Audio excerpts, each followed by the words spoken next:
Perkenalkan, nama saya Fani Neno dengan NIM 190300055, semester 5, Fakultas Ilmu Sosial Ilmu Politik. Di sini saya akan menjelaskan hasil review buku yang berjudul Aktivisme Pengasingan Mobilitas Sosial di Mesir dan Inggris, David McKeever. Yang pertama yaitu varietas pengasingan. Pengasingan adalah institusi politik kediktatoran. Orang buangan dipaksa dari rumah mereka ke lokasi di mana pemerintah mereka berpikir mereka tidak menimbulkan tantangan. Pengasingan bukanlah pilihan, itu dapat memiliki efek struktural baik bagi mereka yang diasingkan dan bagi mereka yang tertinggal. Pemindahan paksa dari dalam negeri ke luar negeri bisa menjadi traumatis dan pengalaman yang mengubah hidup. Sama halnya penghapusan politik lawan dapat memiliki dampak besar yang berkembang politik di negara non-demokrasi atau negara demokratis, baik secara kolektif atau individual. Pengasingan telah dikaitkan dalam penelitian sebelumnya dengan banyak variabel sosial lainnya.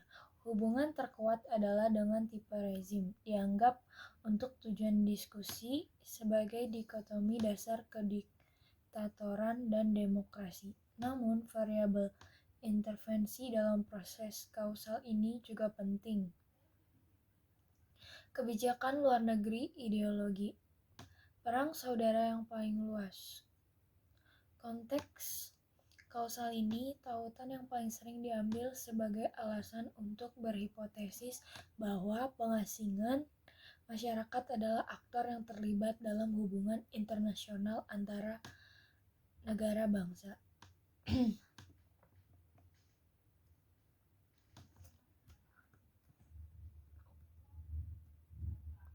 Pendekatan politik identitas. Pengasingan adalah proses yang mengubah faktor individu dan kolektif. Dari sudut pandang orang yang diasingkan, pengasingan bisa jadi proses transformatif pada tingkat kognitif. Transformasi ini dapat diperluas untuk mencangkup komunitas orang buangan yang membentuk jaringan ketat, hampir eksklusif bekerja. Mengusir orang yang seharusnya berinteraksi dengan kehidupan politik menjadi aktivis politik atau bahkan kriminal dapat berupa institusi yang dikembangkan masyarakat dan akhirnya pada tingkat kebebasan masyarakat dapat dinikmati. Dalam ekspresinya yang paling sederhana, argumen ini menunjukkan bahwa pengasingan memungkinkan mereka memerintah tanpa lawan sampai tingkat tertentu atau setidaknya mengurangi oposisi yang akan mereka lakukan menghadapi sebaliknya. Pengasingan Mesir dalam konteks.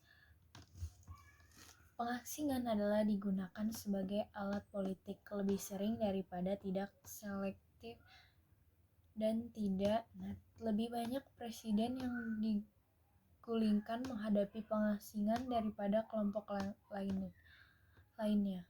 Sejak Perang Dunia Kedua, pengambilan militer telah menghasilkan lebih banyak orang buangan daripada yang lain. Titik kritis dalam sejarah. Alasan mengapa aktivis terlalu terwakili dalam kategori ini adalah karena taktik teror Stalin dalam usahanya untuk mengamankan wilayah Kekaisaran Soviet. Seperti pengasingan pada umumnya, selain gerakan kemerdekaan, kudeta lebih cenderung mengirim aktivis ke pengasingan daripada jenis lainnya. Ini mengarah pada alasan untuk menempatkan orang Mesir di pengasingan Inggris di jantung pelajaran ini. Seperti disebutkan sebelumnya, kasus ini secara intrinsik penting untuk kepentingan politik, alasan setelah musim semi Arab. Aktivis Mesir berada di garis depan perjuangan demokrasi di abad 21, namun menempatkan kasus mereka dalam populasi kasus yang lebih luas ini mengungkapkan pentingnya aktivitas berkelanjutan. Untuk topik yang terdokumentasi dengan baik, studi kasus seringkali paling berguna untuk dijalani kasus outlier. Metode yang digunakan dalam buku ini adalah kualitatif, bukan kualitatif. Tujuan yang dipakai untuk metode ini adalah untuk membuktikan dan menggeneralisasi proposisi tentang penyebab, kasus, dan efek dari aktivisme oleh orang-orang buangan. Aktivisme dalam konteks akar penyebab pengasingan Mesir kontemporer tidak dapat ditemukan baru-baru ini, kudeta, tetapi di satu lagi lebih dari setengah abad sebelumnya. Kudeta Nasser pada tahun 1952 menutup peluang politik bagi para aktivis yang memulai proses desertifikasi yang mendorong para aktivis berusaha menciptakan peluang mereka sendiri ke pinggiran sampai ke tingkat akhir pengasingan di era modern. Para pengirim bukti yang secara ahli menunjukkan bahwa ideologi yang mendasari keputusan sertifikasi dibawa ke Mesir oleh penjajah Inggris. Ia melanjutkan untuk memperdebatkan ini, kemudian diambil alih oleh Oktorat Mesir sekuler di Mesir, diduduki oleh pasukan Inggris pada tahun 1882.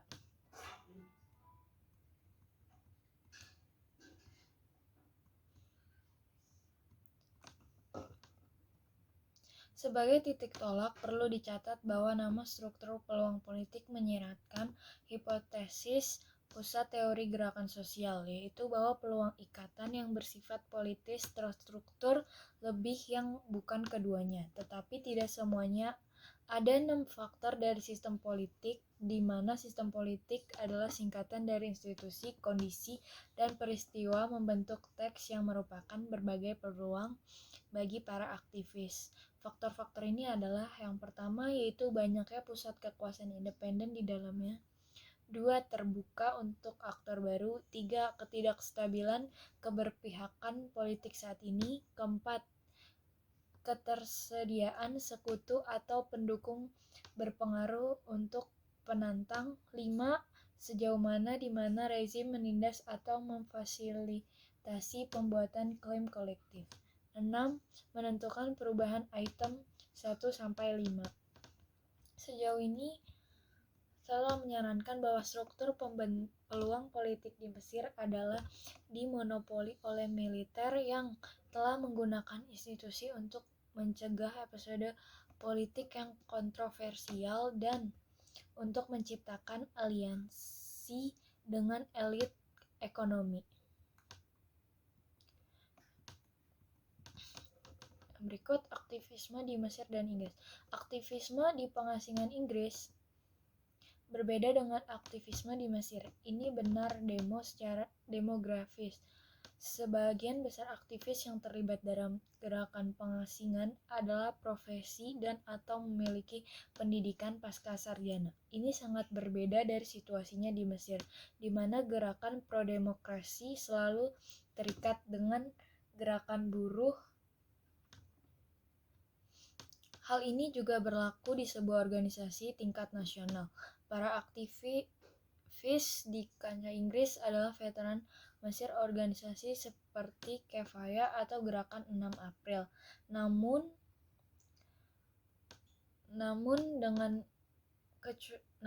tidak memenuhi syarat kecuali Ikhwanul Muslimin. Mereka telah menemukan spanduk baru di bawahnya untuk berbaris di pengasingan.